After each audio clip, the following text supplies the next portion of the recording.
একযোজি, দ্বিযোজি, ত্রিযোজি, এরপরে অধাতুর ভিতরে একযোজি, দ্বিযোজি, ত্রিযোজি তোমাদেরকে এই যৌগটা দেখিয়ে দিয়েছি।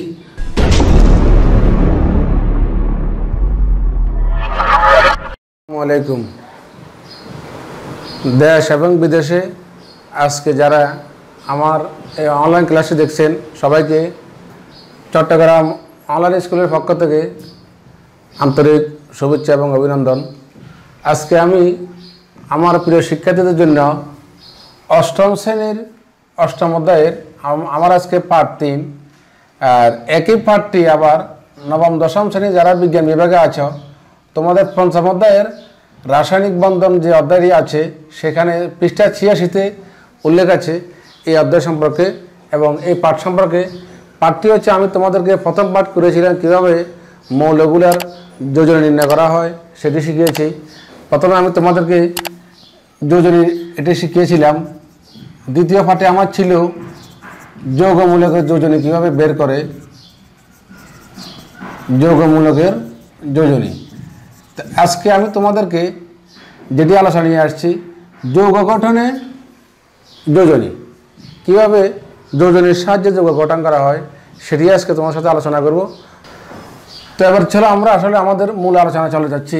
আমাদের মূল আলোচনা হচ্ছে আজকের যৌগ গঠনে যোজনী, আমাদের পার্ট 3। এই পার্ট 3 দেখো তোমাদেরকে আমি কিছু মৌল এখানে দিয়েছি, hydrogen, lithium, sodium, calcium, potassium, magnesium, calcium, aluminium, ammonium, phosphonium. এখানে আমি দেখো এগুলাকে এই যে মৌলগুলো এগুলো হচ্ছে মৌল এ পর্যন্ত, কেমন এ পর্যন্ত হচ্ছে তোমার এগুলা মৌল, আর এগুলো হচ্ছে যৌগমূলক। যৌগমূলক কাকে বলে আমি তোমাদেরকে আমার পূর্ব পাঠে এটি শিখিয়েছি। 2 বা ততোধিক, খেয়াল করো, 2 বা ততোধিক মৌল একত্রিত হয়ে যদি একটি পরমাণুর গুচ্ছের নিয়ে আচরণ করে তখন তাকে যৌগমূলক বা রেডিকেল বলে, যৌগমূলক বা রেডিকেল বলে, কেমন। তাহলে আমরা কি শিখলাম এখানে কথাটা, যৌগমূলকটা কি, 2 বা ততোধিক মৌল একত্রিত হয়ে যদি একটি পরমাণুর ন্যায় আচরণ করে, 2 বা ততোধিক মৌল যদি একত্রিত হয়ে একটি পরমাণুর ন্যায় আচরণ করে তখন তাকে যৌগমূলক বা রেডিকেল বলে। তাহলে আমরা দেখো এখানে নাইট্রোজেন এবং হাইড্রোজেন মিলে হচ্ছে এখানে কি অ্যামোনিয়াম, ফসফরাস এবং হাইড্রোজেন মিলে হচ্ছে ফসফোনিয়াম। এরপর দেখো কার্বন এবং অক্সিজেন মিলে হচ্ছে কার্বনেট, সালফার এবং অক্সিজেন মিলে হচ্ছে সালফেট, নাইট্রোজেন এবং অক্সিজেন মিলে হচ্ছে নাইট্রেট, ফসফেট, হাইড্রোক্সাইড। এখানে যে দুটি মৌল একত্রিত হয়ে আর একটি পরমাণু নিয়ে আচরণ করেছে এই জন্য এগুলোকে বলে যৌগমূলক। তো আমি এখানে তোমাদের নিয়ে আসছি, দেখো এগুলো হচ্ছে মৌল, এ হচ্ছে যৌগমূলক, এগুলো হচ্ছে কি দেখো মৌল আর এগুলো হচ্ছে যৌগমূলক। এদিকে আমি ধনাত্মক দিয়েছি, এদিকে আমি ঋণাত্মক মৌলগুলো দিয়েছি এবং যৌগমূলকগুলো দিয়েছি যাতে যৌগ গঠন করতে যোজনীর কি ভূমিকা সেটি তোমরা খুব সহজে বুঝতে পারো। তো প্রিয় শিক্ষার্থীবৃন্দ, আমি তোমাদেরকে দেখো হাইড্রোজেন H+ কীভাবে হয়েছে, লিথিয়াম প্লাস কীভাবে হয়েছে, এই যে এখানে +2 +3, এরপরে যৌগমূলকের +1 এখানে প্লাস এই -1 -3 -1 -2 -2 এখানে -2 এখানে -2 এখানে -1, এগুলো কিভাবে হয়েছে আমার পার্ট 2-এ এ সম্পর্কে 1 এবং 2 বিস্তারিত আলোচনা ছিল।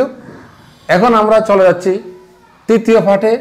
দেখো হাইড্রোজেন কিভাবে অন্য মৌলের সাথে সংযুক্ত হয়ে কীভাবে যৌগ গঠন করে আজকে আমি তোমাদেরকে সেটি আলোচনা করব। তোমরা তোমাদের দেখো অষ্টম শ্রেণীর যে এখানে 3টি কথা আছে, যৌগমূলকগুলো বা যৌগগুলো কীভাবে গঠিত হয় তার নিয়মগুলো এখানে তোমাদের অষ্টম শ্রেণীতে এখানে আছে। দেখো 1টি 2টি 3টি নিয়ম আছে। আবার তোমাদের নবম দশম শ্রেণী যারা বিজ্ঞান বিভাগে আছো তোমাদের রসায়ন বইয়ে যারা দেখো পৃষ্ঠা 86 পৃষ্ঠা, এখানে দেখো এখানে পরমাণু যোজনী এবং যৌগ কীভাবে গঠিত হয় সে সম্পর্কে তোমাদের 86 পৃষ্ঠায় বিস্তারিত আলোচনা আছে। তো আমি তোমাদের খুব সহজে বুঝিয়ে দিচ্ছি এগুলো কিভাবে করা হয় দেখো। আমরা এখন হাইড্রোজেন দিয়ে মনে করো এখানে যে আমরা কয়েকটি মৌল এবং যৌগমূলক নিয়েছি, কীভাবে হাইড্রোজেন দিয়ে তোমার বিক্রিয়া গঠিত হয় বা যৌগ গঠিত হয় আমরা সেটি এখন আলোচনা করব। দেখো হাইড্রোজেন যদি একটি ইলেকট্রন যদি প্রদান করে, ক্লোরিন একটা ইলেকট্রন গ্রহণ করেছে, তাহলে এখানে যে যেটি তৈরি হচ্ছে দেখো, তাহলে কি তৈরি হচ্ছে এখানে হাইড্রোজেন। খেয়াল করো হাইড্রোজেন এভাবে দেখো সালফারের সাথে, এরপরে কার্বনেটের সাথে, এরপরে সালফেটের সাথে, এরপরে নাইট্রেটের সাথে, এরপরে ফসফেটের সাথে, এরপরে হাইড্রোক্সাইডের সাথে বিক্রিয়া করে কি তৈরি হয় আগে আমরা এবার দেখে নিই। দেখো হাইড্রোজেন যৌগজনী 1 প্লাস এখানে মাইনাস, তাহলে কি হচ্ছে এখানে কি তৈরি হচ্ছে HCl। কেমন?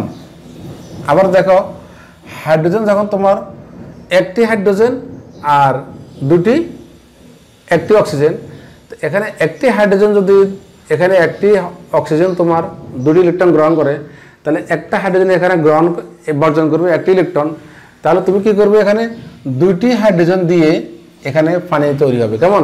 কারণ এখানে একটা অক্সিজেন, ঠিক আছে নি, একটা অক্সিজেনে যখন 2টি ইলেকট্রন গ্রহণ করবে তখন 2টা হাইড্রোজেন এসে এই অক্সিজেনকে 2টি ইলেকট্রন প্রদান করবে। তাহলে দেখো তাহলে হয়ে গেল পানি। এবার দেখো হাইড্রোজেন তোমার সালফেটের সাথে তোমার যদি যুক্ত হয় তাহলে কী হবে দেখো H, তাহলে এখানে 2টি, তাই 2টি হাইড্রোজেন অবশ্যই আসতে হবে 2, আর সালফার, তাহলে সালফার হচ্ছে সালফাইড, তাহলে হাইড্রোজেন সালফাইড। যেহেতু কার্বনেটের যোজনী 2, তার মানে 2টি ইলেকট্রন সে গ্রহণ করেছে, তাহলে কার থেকে গ্রহণ করবে সে 2টি হাইড্রোজেন এসে তাকে 2টি ইলেকট্রন দান করবে। কেমন? তাহলে তৈরি হবে কার্বনিক অ্যাসিড। একই অবস্থা দেখো সালফেটের 2টি যোজনী এখানে দরকার। কেমন? 2 তার ইলেকট্রন দরকার, তাহলে 2টি হাইড্রোজেন এসে সালফেরিক অ্যাসিড গঠন করবে। কেমন?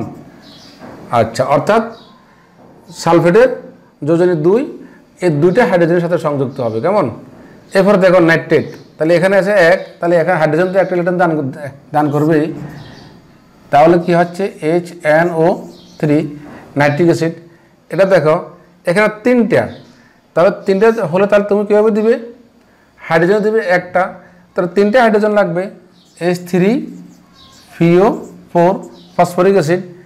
আর এটা দেখো HOS, তাহলে H কটা হচ্ছে এখানে 2টা, তাহলে H2O পানি। এইভাবে দেখো যৌগগুলা যোজনীর সাহায্যে যৌগগুলা গঠন করে। কেমন? তাহলে আমরা হাইড্রোজেন দিয়ে দেখো এখানে তোমার জন্য 1 2 3 4 5 6 7 8 এভাবে তুমি অসংখ্য যৌগ গঠন করতে পারবে শুধু হাইড্রোজেন দিয়ে। কেমন? আমরা চলে যাচ্ছি পরবর্তীতে লিথিয়াম দিয়ে কী হবে তোমার। তাহলে দেখো তুমি একবার তোমার জন্য সহজ, এখানে দেখো লিথিয়াম একযোজী, তাহলে একই স্টাইলে যাব Li, এখানে তুমি বসাতে পারবে। দেখো লিথিয়াম দিয়ে যদি তুমি করো Li2O, এরপরে Li2S, Li2CO3, Li2SO4, LiNO3, Li3PO4, Li2O, তাহলে এভাবে গঠন করে। তারপর আমি তোমাদেরকে একটু দেখে দিচ্ছি। প্রিয় শিক্ষার্থীবৃন্দ, দেখো আমি তোমাদেরকে লিথিয়াম দিয়ে কীভাবে যৌগ গঠন করে। একযোজী হলেও দেখো লিথিয়াম যেহেতু একযোজী সেটাও তোমাদেরকে দেখিয়ে দিচ্ছি। দেখো লিথিয়াম দিয়ে ক্লোরিন, তাহলে লিথিয়াম হচ্ছে 1 ইলেকট্রন দান করবে, ক্লোরিন গ্রহণ করবে, তাহলে কী হবে যৌগটা কী হবে লিথিয়াম ক্লোরাইড। কেমন? এবার লিথিয়াম যদি অক্সিজেনের সাথে যুক্ত হয়, দেখো এখানে লিথিয়াম যদি হচ্ছে 1, অক্সিজেন হচ্ছে কত 2, তাহলে এখানে 2টি লিথিয়াম আসতে হবে, তাহলে Li, তাহলে দেখো লিথিয়াম অক্সিজেনের সাথে যুক্ত হয় কী হবে লিথিয়াম অক্সাইড, কারণ অক্সিজেন যদি 2টি লিথিয়াম 2টি ইলেকট্রন দান করলে একটি অক্সিজেনে 2টি ইলেকট্রন গ্রহণ করবে লিথিয়াম। দেখো লিথিয়াম সালফারের সঙ্গে যুক্ত হয়, তাহলে কী হবে যেহেতু সালফার যেহেতু তোমার যোজনী এখানে 2, তাহলে এখানে কী হবে লিথিয়াম কেমন 2 সালফাইড, লিথিয়াম সালফাইড। এবার দেখো কার্বনেটের সাথে যখন যুক্ত হবে কার্বনেটের সাথে তখন কী হবে লিথিয়াম যেহেতু যোজনী 1, এটা হচ্ছে 2, তাহলে কত হবে এখানে 2 হবে, তাহলে লিথিয়াম কি CO3 কেমন লিথিয়াম কার্বনেট। আবার সালফেটের সাথে কী হবে লিথিয়াম সালফেট কেমন। এরপরে দেখো নাইট্রেটের সাথে সাথে যখন তুমি যুক্ত হবে তাহলে কী হবে, লিথিয়াম নাইট্রেট। এরপরে দেখো ফসফেট খেয়াল করে এখানে 3টা, কেমন, তাহলে কী হবে, তাহলে কয়টা লিথিয়াম আসতে হবে, 3টি, গুড। তাহলে লিথিয়াম 3টি, FeO4 লিথিয়াম ফসফেট। আর যে আর হাইড্রোক্সাইডের সাথে যখন তোমার যুক্ত হবে তখন কী হবে, যেহেতু এখানে এক যোজনী, লিথিয়াম দিবে ছাড়বে 1, ওএইচে তোমার ইলেকট্রন নিবে 1টি, তাহলে লিথিয়াম হাইড্রোক্সাইড। এভাবে দেখো একই অবস্থা এক যোজি যেগুলো আছে, এখানে দেখো সোডিয়াম 1 যোজি, পটাশিয়াম 1 যোজি, জাস্ট হাইড্রোজেন যেভাবে হয়েছে, লিথিয়াম যেভাবে হয়েছে, সোডিয়ামও ঠিক সেভাবে হবে, পটাশিয়ামও ঠিক সেভাবে হবে।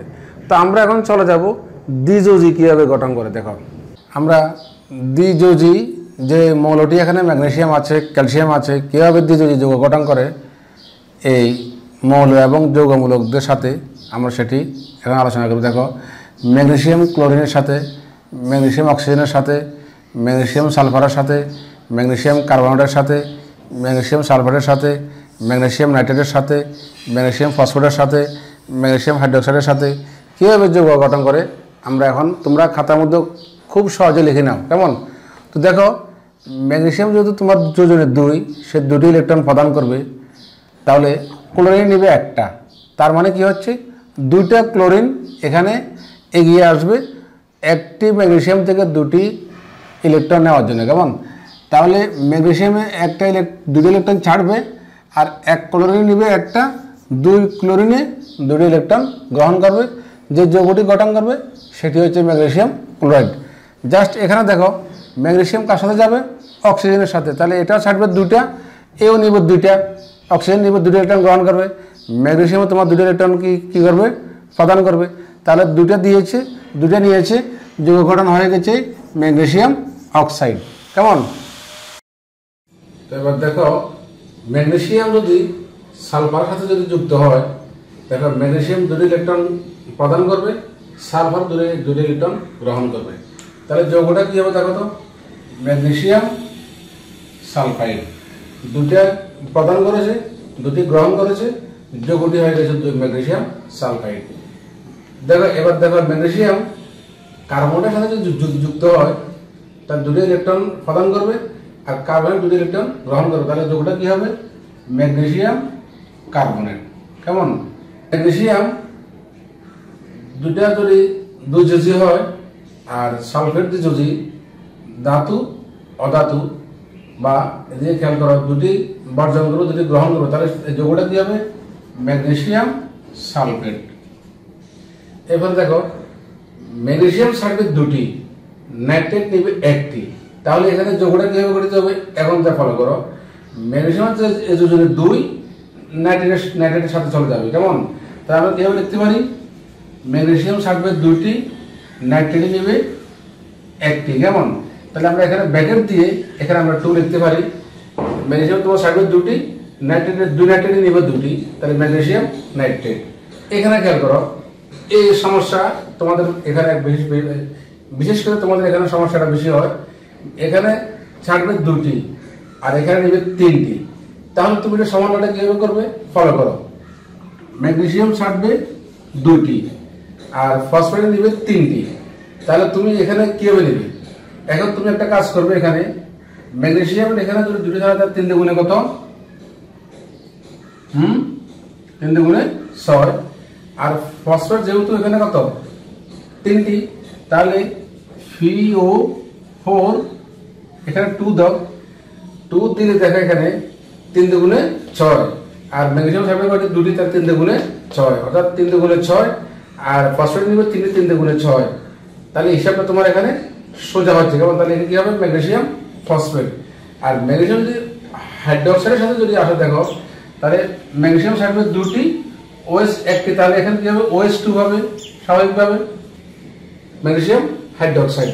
এই যৌগটা তোমরা একটু আবার দেখো, এখানে তোমাদের একটু সমস্যাটা গড়বড়টা সৃষ্টি হয়। দেখো এক ম্যাগনেসিয়ামে ছাড়বে 2টি ইলেকট্রন, 3 ম্যাগনেসিয়াম ছাড়বে কয়টি ইলেকট্রন, 3 গুণে 6টি। এবার এদিকে দেখো FeO4 এখানে ফসফেটে 3টি ইলেকট্রন গ্রহণ করবে আর 2টি ফসফেট তাহলে 3 গুণে 6 ইলেকট্রন গ্রহণ করবে, তাহলে ম্যাগনেসিয়ামের 6টি, ফসফেটের 6টি, হয়ে গেল ম্যাগনেসিয়াম ফসফেট। এভাবে দেখো দ্বিযোজী যৌগগুলো এভাবে তোমার গঠিত হয়। জাস্ট ক্যালসিয়ামের বেলা দেখবা calcium chloride CaCl2, CaO calcium oxide, calcium sulphide, calcium carbonate, calcium sulphate, calcium nitrate, calcium phosphate, calcium hydroxide. ক্যালসিয়ামের বেলা দেখা যাচ্ছে দ্বিযোজী একই ধরনের যৌগ গঠন করবে। তো তোমরা এতে বাসা নিজে নিজে ট্রাই করবে। ক্যালসিয়াম যেভাবে যৌগগুলো গঠন করে আমি একটা দেখিয়ে দিয়েছি, জাস্ট সেম এজ, শুধু ক্যালসিয়াম বসবে, বাকিগুলো তোমাদের একই সিস্টেমে এগুলো লেনদেনগুলো হবে। কেমন? তো আমরা চলে যাচ্ছি এখন অ্যালুমিনিয়াম দিয়ে ত্রিযোজী আর একযোজী, দ্বিযোজী, ত্রিযোজী এগুলো দিয়ে কিভাবে সমন্বয়গুলো হয়, যৌগগুলো গঠন করে আমি তোমাদেরকে অ্যালুমিনিয়াম দিয়ে দেখিয়ে দিচ্ছি। আমরা অ্যালুমিনিয়াম দিয়ে কিভাবে যৌগ গঠন করে দেখো। অ্যালুমিনিয়াম দিয়ে ক্লোরিন দিয়ে কি হবে, অক্সিজেনের সাথে কিভাবে যৌগ হবে, সালফেটের সাথে, সালফারের সাথে, কার্বনেটের সাথে, সালফেটের সাথে, নাইট্রেটের সাথে, ফসফেটের সাথে, হাইড্রোক্সিলের সাথে, হাইড্রোক্সাইড আয়নের সাথে যেভাবে যৌগ গঠন করবে আমরা এখন সেটি আলোচনা করব। তোমরা নিশ্চয়ই খাতা কলম হাতে নিয়েছ, তোমাদের যারা বন্ধু বান্ধব আছে তাদের ক্লাসটা শেয়ার করে দাও। আর ইউটিউব থেকে যারা দেখছো অবশ্যই তোমরা ক্লাসটি কপি করে লিঙ্কটা তোমাদের বন্ধু বান্ধবকে দিয়ে দিবে, এবং তারা যাতে উপকৃত হয়, জিনিসগুলো সবচেয়ে সুন্দরভাবে শিখতে পারে। কেমন? এখন আমরা চলে যাচ্ছি, দেখো অ্যালুমিনিয়াম হচ্ছে ত্রিযোজী যৌগ, কেমন? ত্রিযোজী মৌল, আর ক্লোরিন হচ্ছে একযোজী। তাহলে অ্যালুমিনিয়াম কিভাবে দেখো ক্লোরিনের সাথে বিক্রিয়া করবে, এই যৌগ গঠন করবে। দেখো অ্যালুমিনিয়াম হচ্ছে তিন ইলেকট্রন ছাড়বে, আর একটা ক্লোরিন নেবে একটি, তাহলে কি হবে AlCl, তাহলে কটি হবে? তিনটা ক্লোরিনের 3 ইলেকট্রন গ্রহণ করবে। এক ক্লোরিনের ইলেকট্রন গ্রহণ করে একটি, আর তিনটা ক্লোরিন ইলেকট্রন গ্রহণ করবে তিনটি। তার মানে অ্যালুমিনিয়াম যোজনীটা ক্লোরিনের সাথে চলে যাবে। কেমন? এটা দেখো 3 এবং 2, তাহলে এখানে কিভাবে করবে খেয়াল করো। Al এখানে বসালাম, কেমন? ও বসালাম, কিন্তু বসানোর পরে দেখো এখানে যে সমস্যাটা হবে, অ্যালুমিনিয়াম ছাড়বে 3 ইলেকট্রন, অক্সিজেন তোমার নেবে 2 ইলেকট্রন, তাহলে এটা সমন্বয়টা কিভাবে হবে? তুমি এখন বুদ্ধি করে কি করবে, এখানে যেহেতু 3, তাহলে 2 অ্যালুমিনিয়াম ছাড়বে কটি? 3 দুগুণে 6টি ইলেকট্রন, আর অক্সিজেন নেবে 2টি, তাহলে 3টে অক্সিজেন যদি হয় তাহলে কত হবে? 3 দুগুণে 6টি, তাহলে সে গ্রহণ করবে 6টি আর অ্যালুমিনিয়াম বর্জন করবে 6টি, তাহলে হয়ে গেল অ্যালুমিনিয়াম অক্সাইড। জাস্ট একই কথা, অ্যালুমিনিয়াম এখানে কি সালফাইড, কেমন? অ্যালুমিনিয়াম সালফাইড এখানে বসাও, অ্যালুমিনিয়ামে ছাড়বে 3টি ইলেকট্রন, তাহলে 3 দুগুণে 6টি ছাড়বে, আর সালফার নেবে 2টি, তাহলে 2 হলে তাহলে 3 দুটি এখানে দাও তুমি, তাহলে 3 দুগুণে 6টি নেবে, আবার অ্যালুমিনিয়াম ছাড়বে 6টি, তাহলে অ্যালুমিনিয়াম সালফাইড। আর সালফার এখানে দ্বিযোজীর ক্ষেত্রে, সালফার যোজনী আরো আছে তোমার 4 যোজী আছে, 6 যোজী আছে, ওই সময় এটা তোমার ভিন্নতা আসবে। দেখো দ্বিযোজীর ক্ষেত্রে এখানে অ্যালুমিনিয়াম ছাড়বে 3টি, এখানে হচ্ছে 2টি, তাহলে আবার একই অবস্থা, Al2 3 দুগুণে 6, আর কার্বন হচ্ছে 2টি, তাহলে হচ্ছে কি Al2 হোল 3, 3 দুগুণে 6 আর 3 দুগুণে 6, অর্থাৎ এখানে +3 3 দুগুণে 6, আর এখানে -2 3 দুগুণে 6, অ্যালুমিনিয়াম কার্বনেট। জাস্ট এটা একই অবস্থা, Al2SO4 তাহলে হোল 3, এখানে 2 3 দুগুণে 6, এখানে 3 3 দুগুণে 6, অ্যালুমিনিয়াম সালফেট। এটা হচ্ছে এটা একবার এই যে দেখো অ্যালুমিনিয়াম ছাড়বে কটি? 3টি, নাইট্রেট হচ্ছে 1টি, তাহলে 3টি নাইট্রেট এখানে যুক্ত হবে 3টি, তাহলে অ্যালুমিনিয়াম নাইট্রেট, কেমন? অর্থাৎ অ্যালুমিনিয়ামের যে যোজনী সেটি নাইট্রেটের সঙ্গে চলে গিয়েছে। কেমন? এবার এখানে দেখো অ্যালুমিনিয়াম ফসফেট 3টা দিবে, 3টা গ্রহণ করবে, একবার ইজি, তাহলে হচ্ছে কি অ্যালুমিনিয়াম ফসফেট। ওকে, এটা কোনো কাজ নেই। কেমন? এটা দেখো অ্যালুমিনিয়াম ছাড়বে 3টি, হাইড্রোক্সাইড হচ্ছে 1টি, তাহলে এখানে কি হবে? অ্যালুমিনিয়াম হাইড্রোক্সাইড 3, তাহলে হয়ে গেছে অ্যালুমিনিয়ামের যে 3 যোজনী OH এর সঙ্গে এখানে চলে গিয়েছে, অর্থাৎ অ্যালুমিনিয়াম 3টা ছাড়ছে, ইলেকট্রন প্রদান করেছে, OH 3টা ইলেকট্রন গ্রহণ করেছে, এক OH এনে একটা, 3 OH নেবে 3টা। এভাবে দেখো অ্যালুমিনিয়ামের সাথে অন্যান্য যে যৌগ, যে যৌগমূলক এবং যে মৌলগুলো আছে এভাবে তোমার বিক্রিয়া, এভাবে তোমার যৌগ গঠন করে। এভাবে অসংখ্য যৌগগুলা যে গঠন করে তার মুখ্য কাজ হচ্ছে যোজনী। সর্বশেষ তোমাদের বলতেছি aluminium chloride, aluminium oxide, aluminium sulphide, aluminium carbonate, aluminium sulphate, aluminium nitrate, aluminium phosphate, aluminium hydroxide. এভাবে অসংখ্য যৌগ আসবে, গঠিত হবে। তাদের মূল কাজ হচ্ছে যোজনী সমন্বয় করা। যোজনী সমন্বয় করে অসংখ্য যৌগ তুমি গঠন করতে পারবে। এবার চলো আমরা চলে যাচ্ছি যৌগমূলক দিয়ে কিভাবে একটা যৌগমূলক আরেকটি যৌগমূলকের সাথে সংযুক্ত হয়।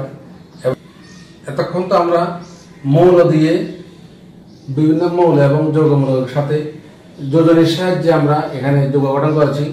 এখন আমরা ধনাত্মক যে যৌগমূলক দুটি এখানে আছে, আরো অসংখ্য ধনাত্মক যৌগমূলক আছে, তোমরা সেগুলো বাসায় ট্রাই করবে। আমরা মাত্র তোমাদেরকে স্যাম্পল হিসেবে কয়েকটি দেখিয়ে দিচ্ছি, তোমাদের অষ্টম শ্রেণী উপযোগী, নবম দশম শ্রেণী উপযোগী তোমাদেরকে দিচ্ছি। দেখো, অ্যামোনিয়াম দিয়ে আমরা যদি ক্লোরিনের সাথে আমরা এখানে যৌগ গঠন করি তাহলে কিভাবে হবে, অক্সিজেনের সাথে কিভাবে হবে, সালফারের সাথে কিভাবে হবে, কার্বনের সাথে কিভাবে হবে, সালফারের সাথে কিভাবে হবে, নাইট্রেটের সাথে কিভাবে, ফসফেটের সাথে কিভাবে, হাইড্রোক্সাইডের সাথে কিভাবে হবে, আমরা এখন মিলিয়ে দেব। কেমন? এখানে দেখো অ্যামোনিয়াম একযোজী, কেমন? তাহলে ক্লোরিনের একযোজী, তাহলে একবার ইজি NH4Cl, অর্থাৎ একটি ইলেকট্রন সে দান করেছে, ক্লোরিন গ্রহণ করেছে। এখানে আসে দেখো অক্সিজেন দুটি ইলেকট্রন গ্রহণ করে আর দিবে একটি, তাহলে এখানে তুমি কি করবে, NH4 ছাড়বে একটি আর অক্সিজেন দুটি, তাহলে এখানে তুমি 2 দিয়ে এখানে অক্সিজেন দিবে, তাহলে অ্যামোনিয়াম অক্সাইড, অ্যামোনিয়াম অক্সাইড। কেমন?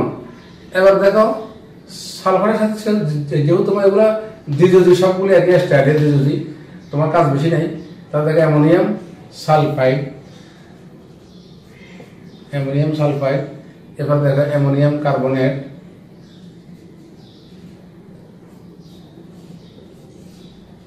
কার্বনেট, অর্থাৎ সে দুটা মানে দুটো দান করবে আর দুটো গ্রহণ করবে। কেমন? Ammonium sulphate. এরপর দেখো অ্যামোনিয়াম নাইট্রেট, একটা দান করেছে একটা গ্রহণ করেছে, একটা দান একটা গ্রহণ, একটা দান একটা গ্রহণ। কেমন? আর একটা দান এখানে 3টে গ্রহণ, তাহলে এখানে 3টে অ্যামোনিয়াম হবে, CO4। আর এখানে একটা দান একটা গ্রহণ, তাহলে কি হবে, অ্যামোনিয়াম হাইড্রোক্সাইড। দেখো এভাবে যৌগগুলো অ্যামোনিয়াম দিয়ে তুমি অসংখ্য যৌগ গঠন করতে পারবে। যোজনী মিলিয়ে অসংখ্য যৌগ গঠন করা যায়। আমরা তোমাদেরকে জাস্ট অ্যামোনিয়াম দিয়ে দেখিয়ে দিয়েছি অ্যামোনিয়াম কিভাবে মৌলের সাথে যৌগ গঠন করে, আবার যৌগমূলকের সাথে কিভাবে তোমার যৌগ গঠন করে সেটা দেখিয়ে দিয়েছি। তুমি আজকের আলোচনায় আমরা তোমাদেরকে একযোজী, দ্বিযোজী, ত্রিযোজী, এরপরে অধাতুর ভিতরে একযোজী, দ্বিযোজী, ত্রিযোজী তোমাদেরকে এই যৌগ গঠন দেখিয়ে দিয়েছি। আজকের এই আলোচনায় যদি আমার প্রিয় শিক্ষার্থীদের কোনো উপকার হয়, আমার প্রিয় গার্ডিয়ানদের উদ্দেশ্যে আমার একটি কথা, আপনারা এই ক্লাসটি আমার ইউটিউবে থাকবে, সেখান থেকে কপি করে আপনারা আপনাদের প্রিয় সন্তানের জন্য, আপনার পাড়া প্রতিবেশীর জন্য ইমোতে, হোয়াটসঅ্যাপে, মেসেঞ্জারে ক্লাসটি পাঠিয়ে দেবেন। তারা বাসায় বসে খুব সহজেই এভাবে যৌগ গঠন সহ বিভিন্ন যে পড়াগুলো আছে তারা ইনশাআল্লাহ শেষ করতে পারবে। আর সবাই সুস্বাস্থ্য এবং দীর্ঘায়ু কামনা করছি। সবাই সুস্থ থাকেন, নিরাপদে থাকেন, সেই শুভকামনায় আজকের মতো এখানে শেষ করছি। আসসালামু আলাইকুম ওয়া রাহমাতুল্লাহ।